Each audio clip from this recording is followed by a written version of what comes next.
Hello everyone, welcome to Learn with Yasmin. আজি ভিডিওত আমি পঢ়িম ক্লাস 12 biology chapter 13. আমি question answer পঢ়ি আছিলো। আজি হ'ব question number 11. চমুটকা লিখা। ইয়াতে যিবোৰ চমুটকা দিয়া আছে চমুটকা সমূহ প্ৰায় একে হয় গোটেইকেইটা। নাম্বাৰ A আছে মৰুচ উদ্ভিদ আৰু প্ৰাণীৰ অভিযোজন। মৰুভূমিত যিবোৰ উদ্ভিদ আৰু প্ৰাণী থাকে সিহঁতে মৰুভূমিত থকাৰ কাৰণে নিজৰ মাজত কি পৰিৱৰ্তন আনে। এনসাৰ হৈছে প্ৰথমতে আমি উদ্ভিদৰ বিষয়ে চাম, তাৰপিছত প্ৰাণী। মৰুভূমিত দেখা পোৱা উদ্ভিদবোৰে ইয়াৰ পৰিৱেশ যেনে পানীৰ অভাৱ আৰু প্ৰবল উষ্ণতাৰ সৈতে নিজকে খাপ খুৱায়। মৰুভূমিত যিবোৰ উদ্ভিদ থাকে সিহঁত এনেকুৱা নহয় যে মৰুভূমিত থকা পৰিৱেশৰ কাৰণে সিহঁত তাতে নাথাকে। সিহঁতে তাতে থাকে আৰু নিজৰ মাজত কিছুমান পৰিৱৰ্তন আনি লয়। যেনেকুৱা উদ্ভিদৰ শিপাবোৰ দীঘল হয় যাতে ভূগৰ্ভস্থ বহুত তলৰ পানী সিহঁতে শোষণ কৰি ল'ব পাৰে, বা প্ৰচ্ছেদন কাৰ্য যিটো কাৰ্যত পানী লছ হয় সেইটো কাৰ্যৰ পৰা ৰক্ষা পাবলৈ ইহঁতৰ পাতৰ ওপৰত কিউটিকলৰ তৰপ থাকে। তাৰমানে প্ৰচ্ছেদন কাৰ্যত পানী যিবোৰ আছে সেইবোৰ পাতৰ সহায়ত বাহিৰত ওলাই যায়। সেইকাৰণে পাতৰ যিবোৰ পত্ৰৰন্ধ্ৰ থাকে তাৰ ওপৰত সিহঁতে এটা কাভাৰৰ সৃষ্টি কৰে, কিউটিকলৰ কাভাৰৰ সৃষ্টি কৰে, যাৰ দ্বাৰা ইহঁতে পত্ৰৰন্ধ্ৰসমূহক ঢাকি ৰাখে যাতে প্ৰচ্ছেদনত পানী বাহিৰত যাব নোৱাৰে। কিছুমান উদ্ভিদৰ পাত কাইটলৈ ৰূপান্তৰিত হয় আৰু সালোক সংশ্লেষণ সেউজীয়া কাণ্ডৰ দ্বাৰা হয়। আমি জানো যে উদ্ভিদৰ যিটো সালোক সংশ্লেষণ প্ৰক্ৰিয়া হয়, উদ্ভিদবোৰ স্বভোজী হয়, নিজৰ আহাৰ নিজে প্ৰস্তুত কৰে আৰু প্ৰস্তুত কৰাৰ কাৰণে প্ৰক্ৰিয়া হৈছে সালোক সংশ্লেষণ।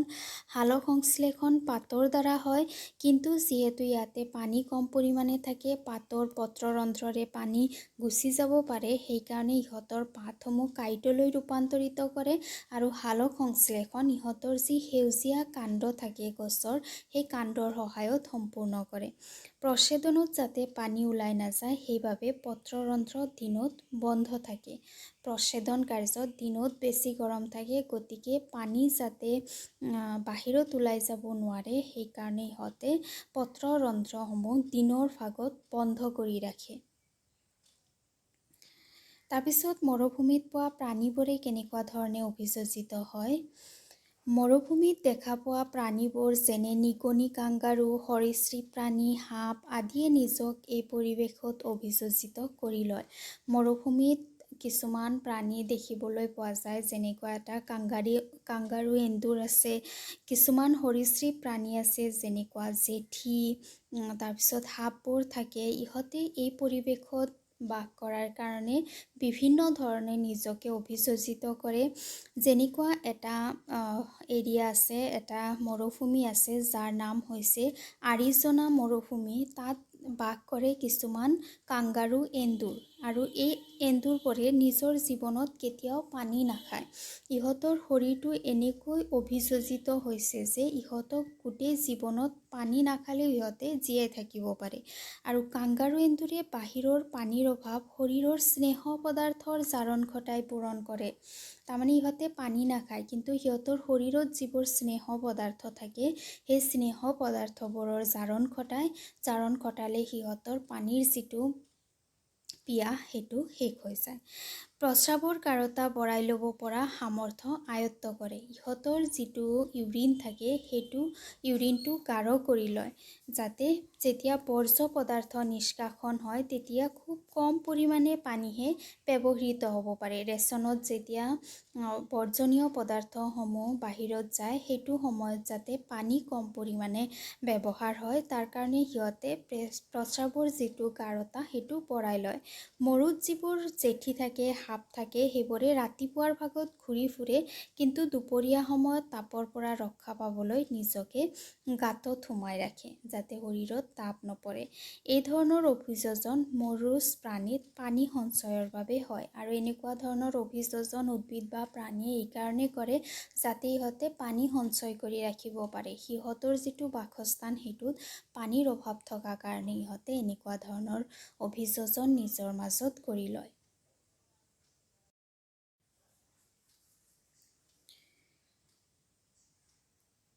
নাম্বাৰ বি, স্বল্প পানীত থকা উদ্ভিদৰ অভিযোজন। স্বল্প মানে হৈছে কি পানীৰ অভাৱ, সামান্য পানীত উদ্ভিদে কেনেকুৱা ধৰণে অভিযোজন কৰে। সামান্য পানীৰ এটা উদাহৰণ হৈছে মৰুভূমি। ভাল উদাহৰণ হৈছে মৰুভূমি, যাৰ বিষয়ে আমি আগৰ কুৱেশ্যনতো চালোঁ মৰুভূমিৰ উদ্ভিদবোৰে কেনেকৈ অভিযোজন কৰে। চ' সেইটোৱে হ'ব এনচাৰ। মৰুভূমিত থকা উদ্ভিদবোৰে কম পৰিমাণৰ পানী আৰু অতিমাত্ৰা তাপত অভিযোজিত হয়। মৰুভূমিত যিহেতু বৰষুণ কম হয়, পানী কম, গতিকে তাৰ যিটো উষ্ণতা সেইটো বহুত বেছি হয় আৰু ইয়াত যিবোৰ উদ্ভিদ থাকে সেইবোৰে এনেকুৱা উষ্ণতাৰ সৈতে নিজকে অভিযোজিত কৰে। উদ্ভিদবোৰৰ শিপা দীঘল হয় ভূগৰ্ভস্থ পানী শোষণ কৰাৰ কাৰণে। উদ্ভিদবোৰৰ শিপা এনে সাধাৰণ উদ্ভিদ যিবোৰ বেলেগ ঠাইৰ উদ্ভিদ তাতকৈ বহুত দীঘল হয়, যাতে বহুত দূৰলৈকে ভূগৰ্ভস্থ পানী যিবোৰ আছে তাক সিহঁতে শোষণ কৰিব পাৰে। প্ৰচ্ছেদনৰ পৰা ৰক্ষা পাবলৈ পত্ৰৰন্ধ্ৰৰ ঘন কিউটিকলৰ আৱৰণিৰে আবৃত হয়। প্ৰচ্ছেদন ট্ৰান্সপিৰেশ্যন হৈছে এনেকুৱা এটা প্ৰক্ৰিয়া য'ত পানী বাহিৰলৈ ওলাই যায়। গতিকে ইহঁতে প্ৰচ্ছেদনৰ পৰা বাচিবলৈ পাতৰ পত্ৰৰন্ধ্ৰ যিবোৰ আছে, পাতত যিবোৰ ফুটা আছে সেইবোৰক কিউটিকলেৰে আবৃত কৰি ৰাখে। কিছুমান গছৰ পাত আকৌ কাঁইটলৈ ৰূপান্তৰিত হয় আৰু এনে উদ্ভিদত সালোকসংশ্লেষণ কাণ্ডৰ দ্বাৰা হয়, কাৰণ উদ্ভিদে নিজৰ আহাৰ প্ৰস্তুত কৰিবই লাগিব। গতিকে যদি পাতবোৰ কাঁইট হৈছে তেনেহ'লে ইহঁতে খাদ্য প্ৰস্তুতকৰণৰ যিটো প্ৰক্ৰিয়া সালোকসংশ্লেষণ, সেই প্ৰক্ৰিয়া সিহঁতে কিহৰ দ্বাৰা কৰে? কাণ্ডৰ দ্বাৰা, গছৰ যিটো গা থাকে, ডাল, সেইবোৰৰ দ্বাৰা সম্পূৰ্ণ কৰে। মৰুচ উদ্ভিদত খাদ্য CAM C4 পাথৱেৰে হয়। তাৰমানে এইটো হৈছে ইহঁতৰ খাদ্য প্ৰস্তুত কৰা এটা প্ৰক্ৰিয়া য'ত পানী কম পৰিমাণে ব্যৱহাৰ হয়। দিনৰ ভাগত উদ্ভিদৰ পত্ৰৰন্ধ্ৰ বন্ধ থাকে। দিনৰ ভাগত গৰম বেছি থকাৰ কাৰণে ইহঁতৰ যিবোৰ পত্ৰৰন্ধ্ৰ থাকে, পত্ৰৰন্ধ্ৰসমূহ ইহঁতে বন্ধ কৰি ৰাখে।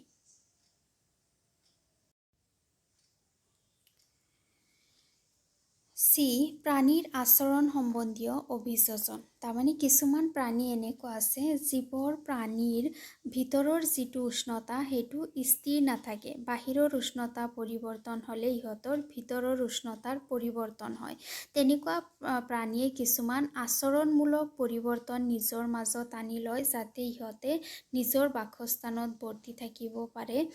চ' তাকে আচৰণ সম্বন্ধীয় অভিযোজন বুলি কোৱা হয়। কিছুমান প্ৰাণীত উষ্ণতা পৰিৱৰ্তনৰ প্ৰভাৱ পৰে। এনে প্ৰাণীত হোৱা অভিযোজনবোৰ হ'ল শীতনিদ্ৰা, গ্ৰীষ্মনিদ্ৰা, ডায়াপছ, প্ৰব্ৰজন ইত্যাদি। আচৰণ সম্বন্ধীয় অভিযোজনৰ দ্বাৰা প্ৰাকৃতিক পৰিৱেশ বা বাসস্থানত খাপ খাই বৰ্তি থাকে। চ' যেতিয়া প্ৰাণীসমূহৰ বাহ্যিক উষ্ণতাৰ পৰিৱৰ্তন হয় তেতিয়া ইহঁতে ভিতৰৰ আভ্যন্তৰীণ উষ্ণতা নিয়ন্ত্ৰণ কৰিব নোৱাৰে। যদিও ইহঁতে নিজৰ বাসস্থানত থাকিব বিচাৰে, জীয়াই থাকিব বিচাৰে, গতিকে ইহঁতে আচৰণ সম্বন্ধীয় কিছুমান অভিযোজন কৰে। যেনেকুৱা শীতনিদ্ৰা, ঠাণ্ডাৰ পৰা বাচিবলৈ কিছুমান প্ৰাণীয়ে নিজৰ যিবোৰ ক্ৰিয়া আছে সেইসমূহক নিষ্ক্ৰিয় কৰি ৰাখে, টোপনি যোৱাৰ দৰে থাকে। কিছুমান প্ৰাণীয়ে গৰমৰ পৰা বাচিবলৈ, সাধাৰণতে একুৱেটিক প্ৰাণী যিবোৰ আছে, পানীত থকা প্ৰাণী, সেইবোৰে গৰমৰ দিনত গৰমৰ পৰা আৰু শুকান পৰিৱেশৰ পৰা ৰক্ষা পোৱাৰ কাৰণে গ্ৰীষ্ম নিদ্ৰাত গুচি যায়, ইহঁতৰ কাৰ্য বন্ধ কৰি ৰাখে। কিছুমান প্ৰাণী পজ হৈ থাকে, বৃদ্ধি বিকাশ লৰচৰ একো নকৰে। কিছুমান প্ৰাণী আছে নিজৰ বাসস্থানত প্ৰতিকূল অৱস্থা আহিলে সিহঁতে বেলেগ ঠাইলৈকে গুচি যায়, সাধাৰণতে চৰাইবোৰ, আৰু যেতিয়া নিজৰ বাসস্থানত অনুকূল অৱস্থা আহে তেতিয়া আকৌ নিজৰ অৱস্থালৈ ঘূৰি আহে। চ' এনেকুৱা এইবোৰ হৈছে কিছুমান আচৰণ সম্বন্ধীয় অভিযোজন যিবোৰ প্ৰাণীবোৰে নিজৰ মাজত আনে নিজৰ বাসস্থানত বৰ্তি থকাৰ কাৰণে। উদাহৰণস্বৰূপে বহিৰ তাপগ্ৰাহী প্ৰাণী এক্টোথাৰ্মেল আৰু অন্তঃতাপগ্ৰাহী প্ৰাণী এণ্ডোথাৰ্মেল প্ৰাণীসমূহে এনেকুৱা আচৰণ সম্বন্ধীয় যিবোৰ পৰিৱৰ্তন আছে সেইবোৰ আনে বা অভিযোজন আনে। যিবোৰ বহিৰ তাপগ্ৰাহী প্ৰাণী আছে তাক শীতলৰক্তি প্ৰাণী বুলিও কোৱা হয়, যেনেকুৱা মাছ, সৰীসৃপ, উভচৰ ইত্যাদি। এই প্ৰাণীসমূহৰ কি হয় যে যেতিয়া বাহ্যিক তাপ পৰিৱৰ্তন হয় তেতিয়া ইহঁতৰ আভ্যন্তৰীণ তাপ যিটো আছে আভ্যন্তৰীণ তাপো ইহঁতৰ পৰিৱৰ্তন হয়। চ' এনেকুৱা ক্ষেত্ৰত ইহঁতে কি কৰে, নিজকে সেইটো পৰিৱেশৰ সৈতে খাপ খুৱাবলৈ আচৰণমূলক পৰিৱৰ্তন আনি লয়।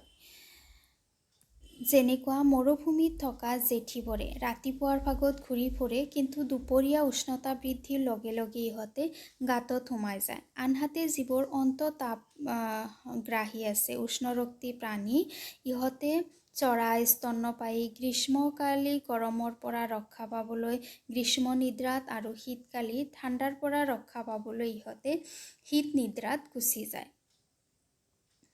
চ' এনেদৰে প্ৰাণীসমূহে বিভিন্ন ধৰণে আচৰণমূলক পৰিৱৰ্তন আনি পেলাই নিজৰ বাসস্থানতে জীয়াই থাকিবলৈ চেষ্টা চলায়।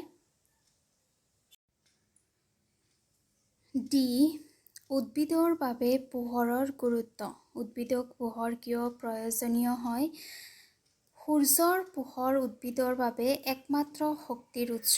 উদ্ভিদ হৈছে স্বভোজী প্ৰাণী, সেইবাবে সালোকসংশ্লেষণ প্ৰক্ৰিয়াৰে খাদ্য প্ৰস্তুত কৰোঁতে ইহঁতক কি হয়, পোহৰৰ প্ৰয়োজন হয়। আহাৰৰ নহয়, পোহৰৰ প্ৰয়োজন হয় ইহঁতক।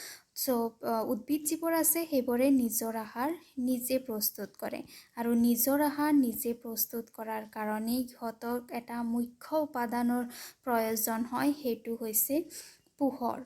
বহুত উদ্ভিদে ফুল ফুলাৰ বাবেও পোহৰ বিচাৰে, কাৰণ ইহঁতৰ দীপ্তিকাল নিৰ্ভৰ কৰে সূৰ্যৰ পোহৰৰ ওপৰত। তাৰমানে ফুল তেতিয়াই ফুলিব পাৰে যেতিয়া ইহঁতে পোহৰ পায়, গতিকে ফুল ফুলাৰ কাৰণেও ইহঁতে সূৰ্যৰ পোহৰৰ ওপৰত নিৰ্ভৰ হয়।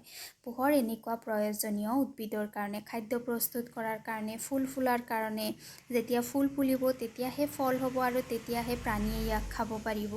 গতিকে উদ্ভিদৰ কাৰণে পোহৰৰ গুৰুত্ব অতি বেছি। নেক্সট আছে প্ৰাণীৰ অভিযোজনত তাপ আৰু পানীৰ অভাৱৰ প্ৰভাৱ কি? তাৰমানে প্ৰাণীৰ অভিযোজনত তাপে কি ভূমিকা পালন কৰে আৰু পানীৰ অভাৱে কি ভূমিকা পালন কৰে? কেনেদৰে প্ৰাণীসমূহক কেনেকুৱা অভিযোজন হ'বলৈ বাধ্য কৰায়? এনচাৰ হৈছে তাপ হৈছে পৰিস্থিতিতন্ত্ৰৰ গুৰুত্বপূৰ্ণ কাৰক। যিকোনো পৰিস্থিতিতন্ত্ৰৰ তাপ এটা গুৰুত্বপূৰ্ণ কাৰক হয়। ঠাই অনুযায়ী তাপ বেলেগ বেলেগ হোৱা দেখিবলৈ পোৱা যায়। যেনেকুৱা বিষুৱ অঞ্চলত তাপ অতি বেছি হয়, মেৰু অঞ্চলত কম হয়। বেলেগ বেলেগ ঠাইত তাপৰ বিস্তাৰণ বেলেগ বেলেগ। তাপৰ বিভিন্নতাই প্ৰাণীৰ বিস্তাৰণত প্ৰভাৱ পেলায়। তাৰমানে কিছুমান প্ৰাণী আছে যিবোৰে বিষুৱ অঞ্চলত থাকি ভাল পায়, অতি উষ্ণতাত। কিছুমানে আকৌ কম উষ্ণতাত থাকি পেলাই নিজক অভিযোজিত কৰে।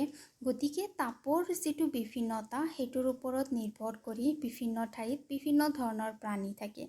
কিছুমান জীৱই বিস্তৃত পৰিৱেশত তাপৰ তাৰতম্য সহ্য কৰিব পাৰে। এনেকুৱা ধৰণৰ জীৱক তাপ সহনশীল বুলি কোৱা হয়। কিছুমান প্ৰাণী আছে যিবোৰে তাপ সহ্য কৰিব পাৰে। তাপ যদি পৰিৱৰ্তন হয় বহুত বেছি, সিহঁতে সহ্য কৰিব পাৰে, আৰু এনেকুৱা ধৰণৰ প্ৰাণীবোৰক তাপ সহনশীল বুলি কোৱা হয়, যেনেকুৱা মানুহবোৰ। আৰু কিছুমান আছে যিবোৰে তাপৰ অকণমান তাৰতম্য হ'লে সিহঁতে সহ্য কৰিব নোৱাৰে, সিহঁতক ষ্টেনোথাৰ্মেল প্ৰাণী বুলি কোৱা হয়। ইয়াৰোপৰি প্ৰাণীবোৰে নিজৰ প্ৰাকৃতিক বাসস্থানত বৰ্তি থকাৰ বাবে অভিযোজন কৰে। উদাহৰণস্বৰূপে মৰু অঞ্চলত বাস কৰা প্ৰাণীবোৰৰ কাণ চুটি থাকে তাপ সঞ্চয়ৰ বাবে।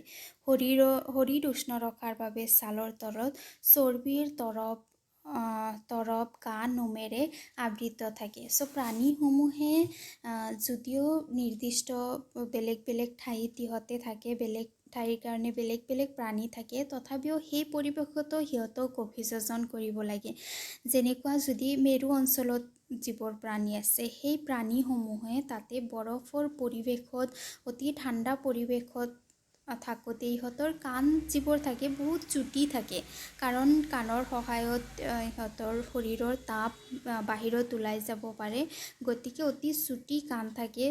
ইহঁতৰ ছালৰ তলত চৰ্বিৰ এটা তৰপ থাকে, আৰু গোটেই গা কৰ্টৰ দৰে নোমেৰে আবৃত থাকে, যাতে শৰীৰটোক গৰম ৰাখিব পাৰে। পানীৰ অভাৱো হৈছে এনেকুৱা এটা কাৰক। চ' আমি তাপৰ চালোঁ, এতিয়া আমি পানীৰ চাওঁ। পানীৰ অভাৱো হৈছে এনেকুৱা এটা কাৰক যিয়ে প্ৰাণীসমূহক অভিযোজন কৰিবলৈ বাধ্য কৰায়। প্ৰাকৃতিক বাসস্থানত বৰ্তি থাকিবলৈ সিহঁতক বাধ্য কৰায়। মৰুভূমিত পোৱা প্ৰাণী যেনে কাংগাৰু, এন্দুৰ, জেঠী, সাপ আদিয়ে নিজৰ বাসস্থানত ভালদৰে অভিযোজিত হয়। সিহঁতে নিজৰ যিটো বাসস্থান আছে সেই বাসস্থানক নিজকে খাপ খুৱাই লয়। যেনেকুৱা কাংগাৰু, এন্দুৰে বাহিৰৰ পানীৰ যিটো অভাৱ সেইটো পূৰণ কৰাৰ কাৰণে নিজৰ ভিতৰৰ স্নেহদ্ৰব্যৰ জাৰণ ঘটায়। ইহঁতে বাহিৰৰ পৰা পানী নাখায়, ভিতৰৰ স্নেহদ্ৰব্যৰ জাৰণ ঘটায়, তাৰ পৰা পানীৰ প্ৰয়োজনীয়তা পূৰণ কৰে।